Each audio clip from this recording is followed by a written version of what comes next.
প্ৰথমতে মই সকলোকে মোৰ ফালৰ পৰা সেৱা জনাইছোঁ।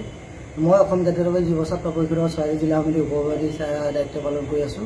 আৰু বিগত দিনত অসম জাতীয়তাবাদী যুৱ ছাত্ৰ পৰিষদৰ মহাআঞ্চলিক কাৰ্যালয়ত আমি বহুতো সামাজিক অনুষ্ঠানে হওক বহুতো কৰ্মৰ লগত আমি সমাজৰ লগত সকলো ওতঃপ্ৰোতভাৱে জড়িত আছিলোঁ বা আছোঁ, এতিয়াও আছোঁ আৰু সদায় থাকিম। এইটো আমাৰ দৃঢ় প্ৰতিজ্ঞ। আমি প্ৰতিজ্ঞাবদ্ধ, আমি সমাজৰ হকে কাম কৰিছোঁ, কৰি যাম।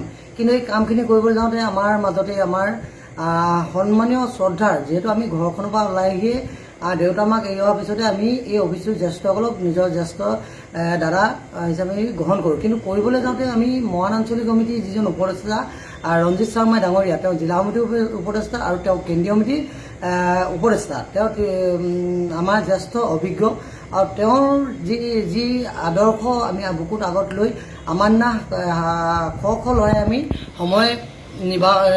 ৰাইজৰ কাৰণে সময় দি আহিছোঁ, ত্যাগ কৰি আহিছোঁ, কৰ্ম কৰি আহিছোঁ। কিন্তু কৰ্ম কৰিবলৈ যাওঁতে আমি দেখি পাইছোঁ আমাৰ যিজন আমাৰ জ্যেষ্ঠজনৰ যি নীতি আদৰ্শ, যি কাৰ্যকলাপ আমি অতিকৈ অতিষ্ঠ হৈছোঁ। আৰু বিশেষকৈ মই অতিষ্ঠ হৈছোঁ যিহেতু তেওঁৰ যি চৰিত্ৰৰ দিশত যদি চাবলৈ যায়, চৰিত্ৰৰ দিশত যি নাৰীৰ প্ৰতি দুৰ্বলতা আমি সদায় দেখিবলৈ পাইছোঁ। কিন্তু আমি কোৱা নাছিলোঁ, যিহেতু জ্যেষ্ঠ হিচাপে আমি তেওঁক সন্মান কৰোঁ, শ্ৰদ্ধা কৰোঁ, এতিয়াও কৰোঁ। আমি সাংগঠনিক ছাইডৰ পৰা আমি কৈছোঁ যে সমাজৰ হকে তেওঁ কিছুমান বেয়া কাম কৰিছে আৰু এটা দুটা নহয়, বহুবাৰ ভুল কৰিছে। এটা দুটা ভুল হ'লে আমি সৰু হ'লেও আমি চকুৰ আগত যেতিয়া এটা ঘটনা ঘটিব আমি কেতিয়াও চাই থাকিব নোৱাৰোঁ। আৰু তথ্য হকে কিছুমান আমাৰ তথ্যও আছে বৰ্তমান। আৰু আমি অতিষ্ঠ হৈছোঁ। আমি এইটো বিচাৰিম যে তেওঁ যিখন কুকৰ্ম, কুনীতি, সমাজৰ সৈতে যি বেয়া কাম কৰিছে তেওঁ শুধৰণি হ'ব লাগে। আৰু অসম জাতীয়তাবাদী যুৱ ছাত্ৰ পৰিষদৰ মই উপসভাপতি হিচাপে মই এটা কথা স্পষ্ট কৰোঁ যে অসম জাতীয়তাবাদী যুৱ ছাত্ৰ পৰিষদৰ যদি ছাত্ৰ পৰিষদত যদি তেওঁৰ প্ৰতি তেওঁক যদি এটা বান্ধোনত নাৰাখে, তেওঁক যদি আমি নকওঁ তেওঁক উলিয়াই দিয়ক, কিবা কৰক, এইটো আমাৰ সংবিধানে যি ক'ব বা নীতি আদৰ্শই যি ক'ব, কিন্তু তথ্য আছে আমাৰ হাতত।